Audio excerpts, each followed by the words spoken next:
Hey guys, have you ever tried to solve one of these? If you have, you've probably spent hours trying to, but to no avail.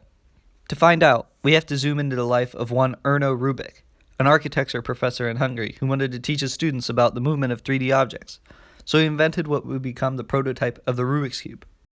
There was only one problem. He couldn't solve it, which is understandable because the Rubik's Cube has 43 quintillion different combinations, which is 43 with 15 zeros after it.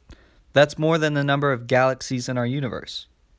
But instead of giving up, Rubik spent a month working on it at home until he came up with these algorithms that allowed him to solve the cube without memorizing every individual position, and so one of the most famous puzzles in the world had been invented.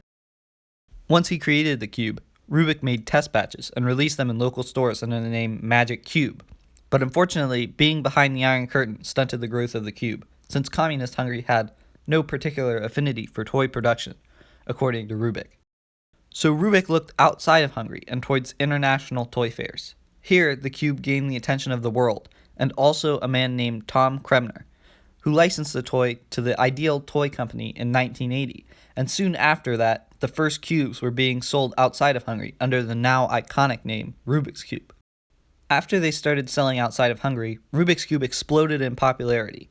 Over the next 3 years, they reportedly sold 300 million cubes, and the Rubik's Cube won Toy of the Year awards in the US, Germany, France, and the UK. It became such a craze that people started trying to see how fast the cube could be solved, creating speed cubing. The first speed cubing competition was hosted in 1981, and in 1982 the first official Rubik's Cube World Championship took place in Budapest. There were even books that sold millions of copies on different ways to solve the cube, and new types of cubes were invented, with the 4x4 and 5x5 coming in 1981. All seemed to be looking up for the Rubik's Cube. But despite its initial success, by October of 1982, sales had dipped, and by the beginning of 1983, sales had flatlined. The Rubik's Cube had been labeled a fad, and it seemed that it would only be a relic of the past.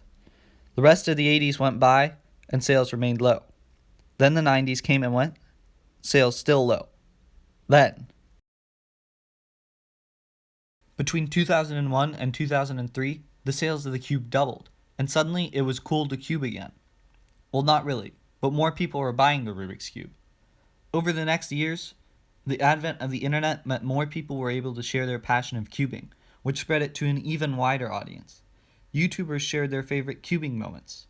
The first speed cubing competition since 1982 was hosted in 2003, and speed cubing had only exploded in popularity after that. Companies started making all new types of cubes, from speed cubes to mirror cubes to 49 by 49s and everything in between. The Rubik's Cube had been revived. And that was a brief history of the Rubik's Cube. If you enjoyed the video, please like and subscribe, and be on the lookout for any future videos.